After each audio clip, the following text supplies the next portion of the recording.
guys, what's up? It's your Rady from Rady's Rides. I feel like I just saw you not too long ago with a virtual unveil. Well, guess what? It's like Groundhog Day. It's all happening again. And this time, the news is coming from Kia. We have all the tidbits of information for the all-new 2022 Kia Carnival. So without further ado, let's dive in and see what this party is all about. And here we go. There it is, your 2022 Kia Carnival. Now you're gonna see some changes for the first time on this vehicle. First of all, we're dropping the name Sedona. Sedona is old school. This is all new school. And there's nowhere in the information in the literature that Kia has provided Rady's Rides where it calls this a minivan. What they're calling this is an MPV. And if you don't know what that is, it's a multi-purpose vehicle. So we're not using the term minivan. Minivan is going out with the old, and this is the new. And right off the bat, look at that grille and front fascia. Very intricate design, also very Kia. And what I mean by that is you're getting that tiger nose grille right away. This will also be the first official vehicle from Kia to have the all-new badging. So you'll notice on the hood, obviously when we get out back, you're gonna get that new badging. It looks so sharp, so crisp.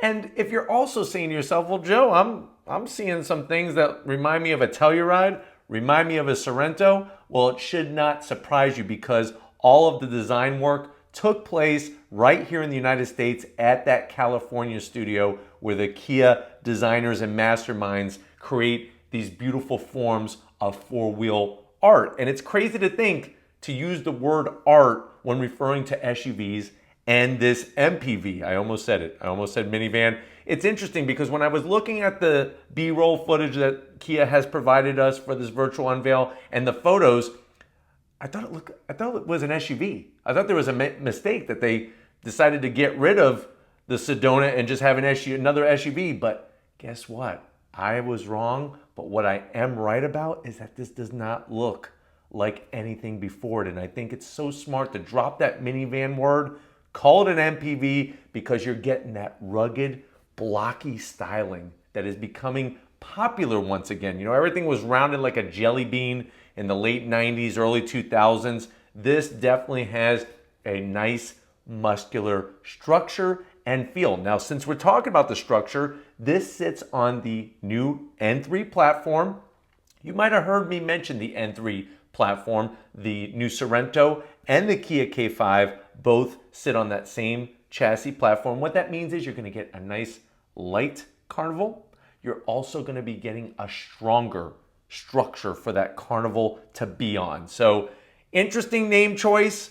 I would like to know what you think going from Sedona to Carnival. I know there was a plethora of people out there when they went from Optima to K5. So I'm very curious to hear that, but put that in the comments. Looking at it sitting there, you have that tiger nose grille. At first, I wasn't digging the individual elements of the grille, but I'm starting to see that connection and the flow. It looks like there's a little bit of a concave shape. Obviously, I need to see this in person to get the full effect, but I'm so glad that they were very smart with integrating the tiger nose grille. You're gonna get standard LED lighting, those LED daytime running lamps.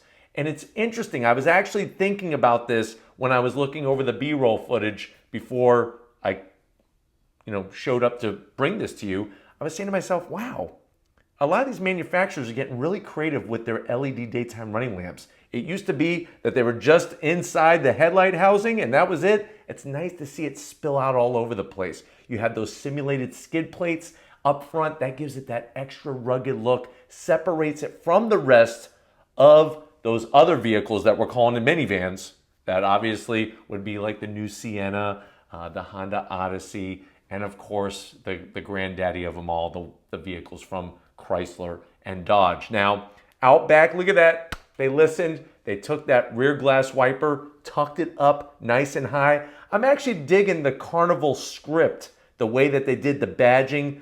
I think we both agree here. The blacked out wheels, that beautiful color. Of course, you're gonna get that hands-free operation for the side doors, and that is standard. So with the different trims, standard automatic sliding doors, and then of course you have that hands-free availability on the rear hatch. I love the way they did that daytime running lamp, absolutely stunning. Even the way they shaped the actual headlight bezels, it really gives it a lot of character, and at night, this thing is really gonna stand out from the rest of the pack. Interior, bringing it big. I hope you like large screens because you're getting it double smacked right in the face. Two 12.3-inch screens. You have 12.3 infotainment system screen. There's the new badge, classy, but yet gets the point across right there on the horn button. And a available 12.3-inch digital gauge cluster. Now, if you're wondering, well, Joe, what's stock? What's standard? What comes in at that entry level? It is an 8-inch system. But if you go up the higher trims, you can have that beautiful 12.3-inch display, so clear, so crisp. You have those turn signal cameras that come on inside the actual gauges. And I'm telling you right now, I thought they were going to go 10.25 on the infotainment, but they brought it big. They just smacked down the sledgehammer and said, you know what? We're doing 12.3. Very unique design.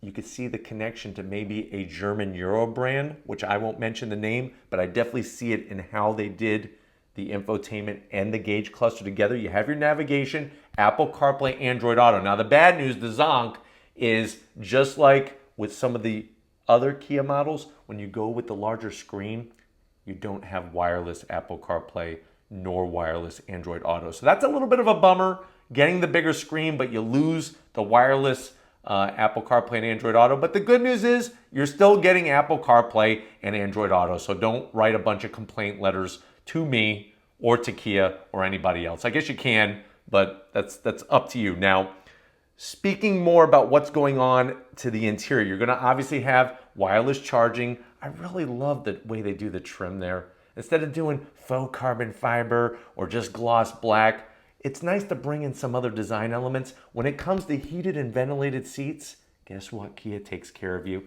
They do front row and mid-row availability. So depending on what trim you go with, and remember, you're gonna still get those same great trims all the way up to the SX Prestige, and that's gonna allow you to have 2 rows of heated and ventilated seats. There's a lot of other vehicles and a lot of other segments that cost or are gonna cost way more than this vehicle that don't offer that. Pricing is not available yet, but that soon will be brought to fruition, so don't worry about that. You do also have the optional Bose sound system, nice clear sound system. If you've seen my Sorento X-Line reviews, the way they do that tan with the black interior, really elegant, very tasteful, nothing too obnoxious, and it just elevates the whole feel of not only the vehicle, but the brand itself.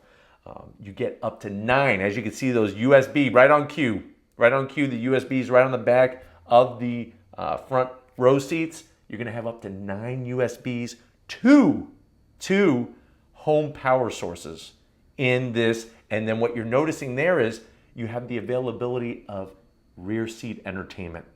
It's gonna be wireless Apple CarPlay and Android Auto, and the mirroring effect with that entertainment system, the 2 screens for the backseat passengers. So that's even more great technology to keep your kids occupied so they're not annoying the heck out of you. Of course, sunroof action, always nice to have that in there. Let the sun's rays in, get a little bit of vitamin D for the skin, for the health, and you get it not only for the people sitting in the front, but also the people sitting in the back. Now, of course, you could get this configured a lot of different ways with the seating layout. You could go full 8-passenger. And what's interesting is that for this 2022 Carnival, they have some new things that they're bringing into effect. So what they're doing is they have what's called the side flex second row, and also the VIP. Very important person. That's what you are here on Rady's Rides. VIP lounge seating in this vehicle as well. And there's some class leading stuff going on here. Yes, in this Carnival, class leading stuff, new for 2022, best in class passenger volume. So what does that mean? That means your passengers, including you, have the most space out of the competition. And if you're wondering, well, what is that? It's 168 3.2 cubic feet, also best in class when it comes to cargo space. Isn't a multi-purpose vehicle, isn't that what it's all about? An MPV? It's about having that useful space, and that's what you're gonna get. It's actually 145.1, we don't wanna forget that 0.1, cubic feet of space. The rear seats fold right into the floor. Mid-row can be removed. So there's a lot of different ways to configure that. What you're looking at is, of course, that great Kia passenger talk intercom system. You know, I know my parents, growing up with 6 kids, there were 6 of us, I'm the oldest of 6 kids, they would have loved to have that feature, because I don't know how many times that my dad lost his voice by yelling at us in the back. Now, we didn't have an MPV. We had what's called a SW station wagon, 9-passenger station wagon. None of this lounge seating. Lounge seating is what happens if you got thrown out of the car and you were laying on the ground. That's lounge seating. We didn't have anything special like this. So it really just goes to show that, boy, oh boy, in today's day and age with this Kia Carnival, your passengers, and we all know who the passengers are probably going to be with an MPV, your kids, maybe the neighbor's kids, maybe those kids that just annoy the hell out of you, but they're friends with your children, so you kind of put up with them. You're going to spoil them with this kind of setup in here, VIP lounge seating and all that great stuff. Like I mentioned, you're going to get standard LED headlights across the trims. That's always nice to see. And then on top of that, of course, you're going to get rear AC and all that kind of stuff. Look at all the flexibility of the space. And it's not just about somebody that has kids. An MPV, I like saying that acronym, MPV. It's almost like MVP. Who is the real MVP? Put that in the comments section. Let me know who you think the real MVP is. But anyways, it's interesting to see that it's not just for families. An MPV, let's say you've been dreaming about being a rock star, and you know what? You decided to sell everything that you own, and you've been living out of your vehicle. This Carnival definitely would be one heck of a vehicle to live out of. Plus, it's so easy to get things in and out of. All the band equipment, your roadies or yourself will be able to get that equipment in and out so easily. We take advantage of those vehicles that are known as minivans, but this Carnival's an MPV. We take advantage of them. We kind of abuse them because, you know, we don't think that they're rugged enough or look muscular enough to drive. But in reality, they have the best use of space over any SUV. And definitely with that styling, that's what they're bringing to the table. Let's talk about power, because guess what? That's class leading. So multiple class leading things happening in this Kia Carnival. 3.5 liter, naturally aspirated V6, 290 horsepower, 262 pound-feet of torque. It is mated to an 8-speed automatic transmission, and you could tow up to 3,500 pounds. And then if you're a wheel kind of person, like wheels are important to you, 17-inch, or you could go up to 19-inch. And I'm telling you right now, wheels really make a vehicle. We're always so worried about all these other details. Hey, where do they put another fake vent? No, it's the wheels. The wheels really bring a vehicle to life, or it could really just make you want to vomit in your mouth and run away. So it's one of those things. Lots of good stuff, though, happening with this Carnival. It's definitely a party that I would want to be part of, and I can't wait to get my hands on it. And this thing is an MPV. So I was not dreaming of getting behind the wheel of an MPV, but now we are. Let's talk a little bit more about the styling. I like what's going on with the side. It has that SUV feel, and I'm saying that in a really good way. The way they did the rear quarter glass, you know, the way they designed all the mirrors. This thing has more sound deadening to give you a quieter ride experience, and also aero work, a lot of aerodynamics, including those pesky side mirrors, which can create a lot of wind noise depending on how they're shaped.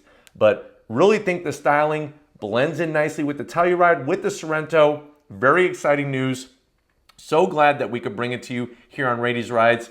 If you want to keep seeing these types of things, leave a comment in that comment section. I definitely got to thank JB, James, Carla, the whole crew over at Kia Motors for allowing Rady's Rides access to this press material and get it to you early. So thank you guys for that. If you're new to the channel and you're on your way out, hit that subscribe button. I promise you it's worthwhile. Come back for more. If you are a subscriber, thank you for being part of the Rady's Rides family. If you want to help us keep making great content, you got 2 ways. There's 2 ways to do it. Click the first link in the description, become a Rady's Rides Patreon member. Click the second link, get yourself some Rady's Rides merch. We got to give it up. Videographer of the year. She's going for the gold. No, she's not entering the Olympics, but she is going for the gold for the YouTube Videographer of the Year Awards. So definitely show her some love in that comment section. Thank you, Lori, for all that you do. And just like always, guys, I'll see you on the next ride.